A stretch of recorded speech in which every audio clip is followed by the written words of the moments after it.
اعوذ باللہ من الشیطان الرجیم بسم اللہ الرحمن الرحیم رب اشرح لی صدری ویسر لی امری واحلل عقدۃ من لسانی یفقہوا قولی۔ انشاءاللہ آج ہم سورہ بقرہ کی مزید کچھ آیات کو آسان الفاظ میں سمجھنے کی کوشش کریں گے، کیونکہ ہمارا مقصد عالم، فاضل، مفتی، محقق یا مفسر بننا ہرگز نہیں ہے، بلکہ ایک عام مومن مسلمان بن کر زندگی کا اصل مقصد جاننا ہے۔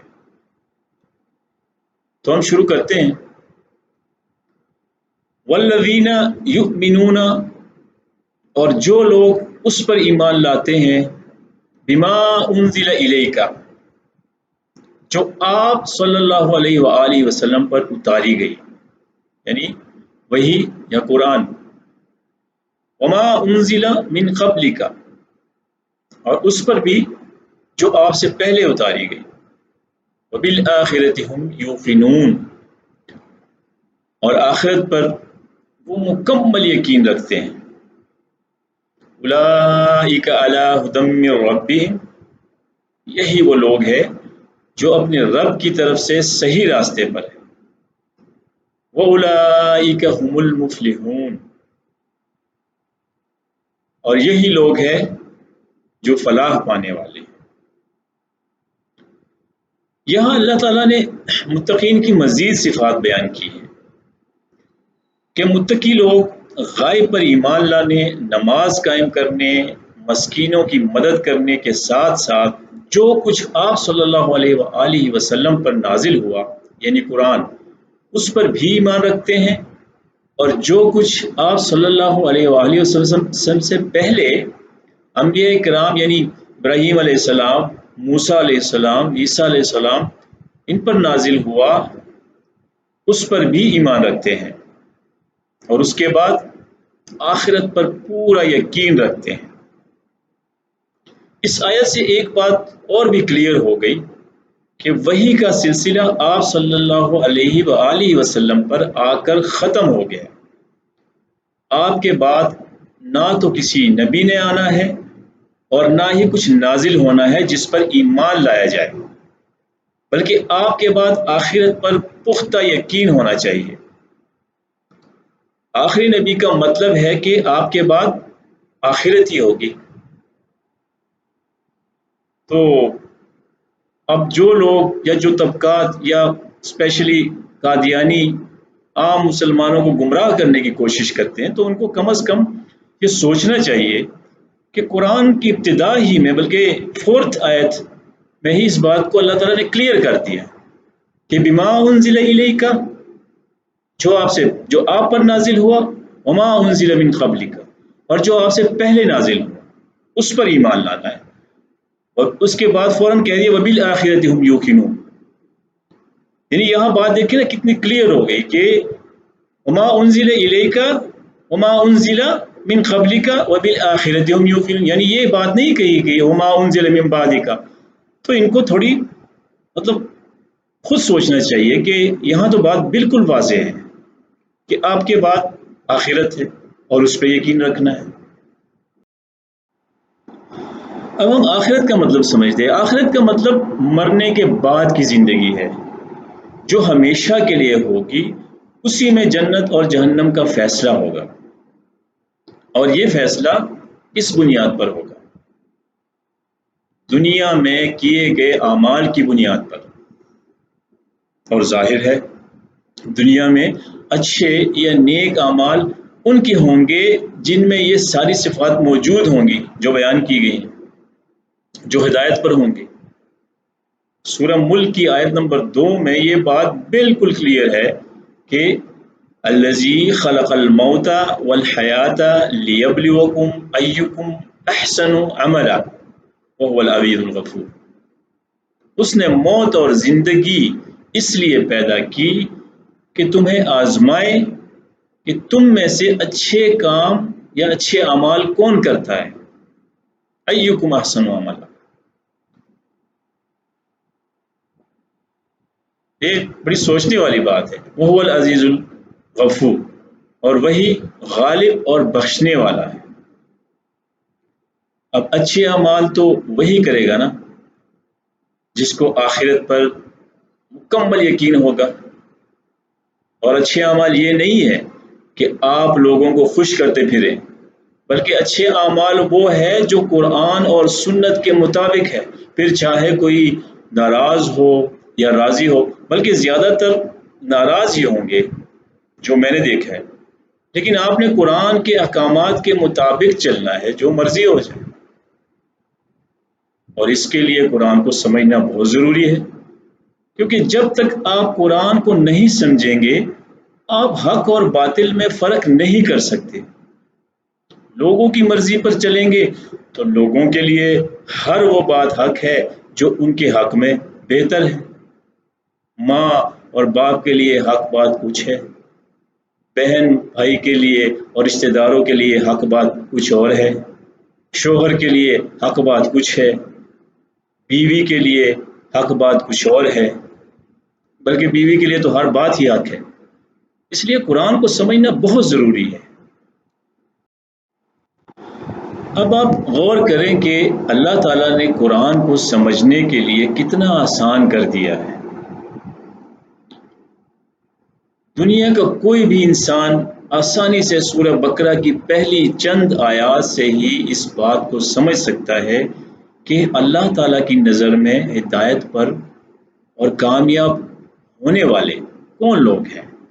لیکن اگر 99% لوگ قرآن کا مقصد ہی نہیں سمجھتے، بس اتنا سمجھتے ہیں کہ اس کو صرف یاد کرنا یا حفظ کرنا ہے، یا صرف پڑھنا ہے، یا صرف دم درود، مردے بخشوانے اور کاروبار میں ترقی کے لیے استعمال کرنا ہے، تو اس کو اس جگہ قرآن کیا فائدہ دے گا جہاں قرآن کی اصل ضرورت پڑنی ہے، یعنی آخرت میں۔ اور قرآن نے یا تو پھر سفارش کرنی ہے یا پھر مخالفت۔ آپ دیکھیں موسٹلی لوگ اگر تھوڑا بہت قرآن کے احکامات کو سمجھ بھی لیتے ہیں تو اس حکم کو اپنے اوپر لاگو کرنے کی بجائے دوسروں پر لاگو کرنے کی کوشش کرتے ہیں، حالانکہ قرآن کا مقصد یہ ہے کہ ہر بندہ اس کو سمجھے اور اپنے آپ کو چینج کرے، اپنے اندر وہ کمیاں تلاش کرے اور ان کی اصلاح کرے۔ ہر بندہ دیکھیں آپ اپنے فرائض کی آیات کو بھول کر یا نظر انداز کر کے اگر صرف اپنے حقوق کی آیات تلاش کرتا پھرے گا تو معاشرے میں سدھار کی بجائے مزید بگاڑ پیدا ہوگا۔ ہم بدلیں گے تو معاشرہ خود بخود بدل جائے گا، کیونکہ ہم ہی معاشرہ ہے۔ اس لیے قرآن صرف اور صرف اپنے آپ کو بدلنے کے لیے سمجھے اور دوسروں تک صرف اللہ تعالیٰ کا پیغام پہنچائے، ان پر لاگو نہ کرے، اور یہی ایک مسلمان کا فرض ہے۔ خلاصہ یہ ہے کہ سورہ بقرہ کی پہلی 5 آیات نے دنیا اور آخرت کی زندگی کو انتہائی آسان اور پرسکون بنا دیا، لیکن کون ہے جو اس بات کو سمجھے؟ وَلَقَدْ يَسَّرْنَا الْقُرْآنَ لِلذِّكْرِ فَهَلْ مِن مُدَّكِرٍ۔ اصل میں ہمارے ساتھ ہو کیا رہا ہے، یہ آپ ایک سمپل مثال سے میں آپ کو سمجھانے کی کوشش کرتا ہوں۔ فرض کریں ہم اسٹیشنری کی ایک دکان پر جاتے ہیں، پہلے ہم دکان کی خوب تعریف کرتے ہیں کہ یہ ایک یونیک دکان ہے، اس جیسی دکان تو کہیں نہیں ہے۔ پھر ہم دکان کے مالک کو کہتے ہیں کہ میں تو ہمیشہ آپ ہی کے پاس آتا ہوں اور آپ ہی سے سامان لیتا ہوں، اور ساتھ ہی کہتے ہیں کہ جی مجھے فلاں بک جو ہے وہ دے دیں پلیز۔ لیکن وہ جیسے ہی بک اٹھا کر آپ کے سامنے رکھتا ہے کہ یہ لو، یہ ہے وہ بک جو آپ مانگ رہے ہیں، تو آپ وہ بک لیے بغیر ہی دکان سے نکل جاتے ہیں۔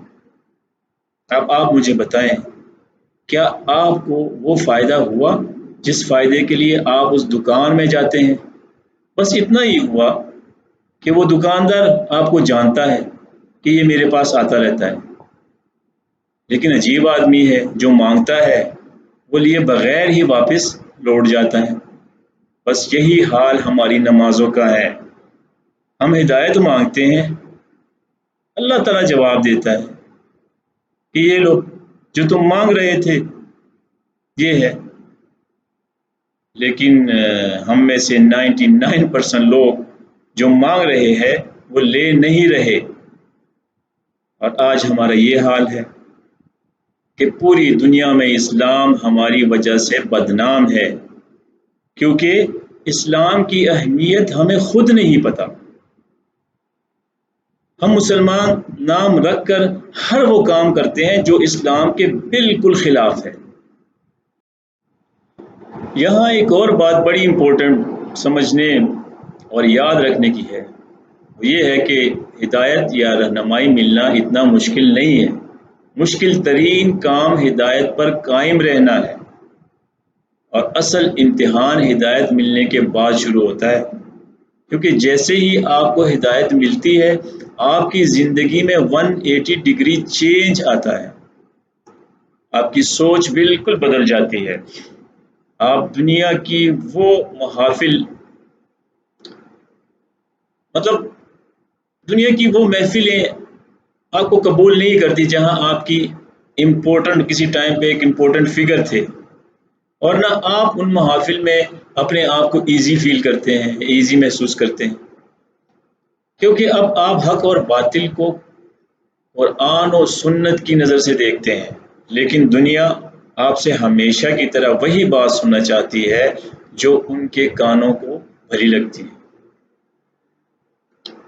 بعض اوقات تو آپ بالکل تنہا رہ جاتے ہیں، تنہا ہو جاتے ہیں، آپ ایک ٹف کمپٹیشن میں مبتلا ہو جاتے ہیں، کیونکہ ہدایت پا کر آپ ایک سیدھے راستے پر آ گئے ہیں، لیکن اس سیدھے راستے پر اینڈ تک چلنا ہی اب اصل کام اور امتحان ہے، کیونکہ جیسے ہی آپ چلنا شروع کرتے ہیں جگہ جگہ آپ کو ایگزٹ اور ایگزٹ کے ساتھ ساتھ خوبصورت بورڈ ملتے ہیں، لیکن جیسے ہی آپ نے ایگزٹ مارا آپ کی ہدایت کم ہونا شروع۔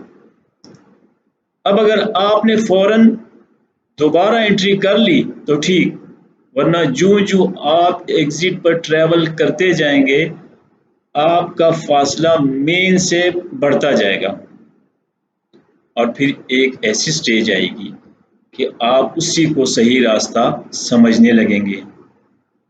پتہ آپ کو تب چلے گا جب منزل آ جائے گی، اور آپ افسوس کریں گے کہ کاش میں نے اپنا روٹ نہ بدلا ہوتا۔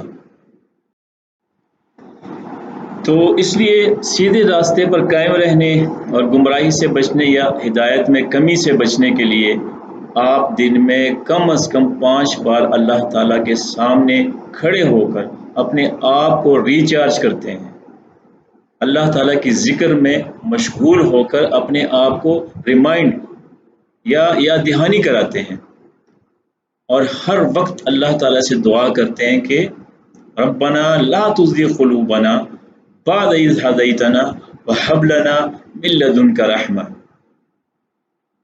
یہ جنگ آپ کے اندر ہر وقت چلتی رہتی ہے، اور یہی اللہ تعالیٰ ایک مومن بندے سے چاہتا ہے، ایک مومن بندے کی یہی نشانی ہے۔ اور اس حال میں یا اس کوشش میں یا اس راستے پر چلتے ہوئے جو شخص اس دنیا سے چلا جاتا ہے وہی ہمیشہ کی کامیابی اور اصل منزل پا لیتا ہے۔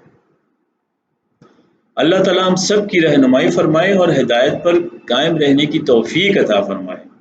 اللہ تعالیٰ ہمارے حکمران طبقے کی بھی رہنمائی فرمائے، لیکن حالات دیکھ کر لگتا نہیں ہے، لگتا ہے وہ سیدھے راستے سے ایگزٹ مار کر بہت دور نکل چکے ہیں، کیونکہ عوام کی چیخ و پکار ان کو بالکل سنائی نہیں دیتی، اور وہ سم بکم عمی فہم لا یرجعون کی سٹیج پر پہنچ چکے ہیں جو میں نے اندازہ لگایا، لیکن پھر بھی امید پر دنیا قائم ہے۔ ہم پھر بھی عوام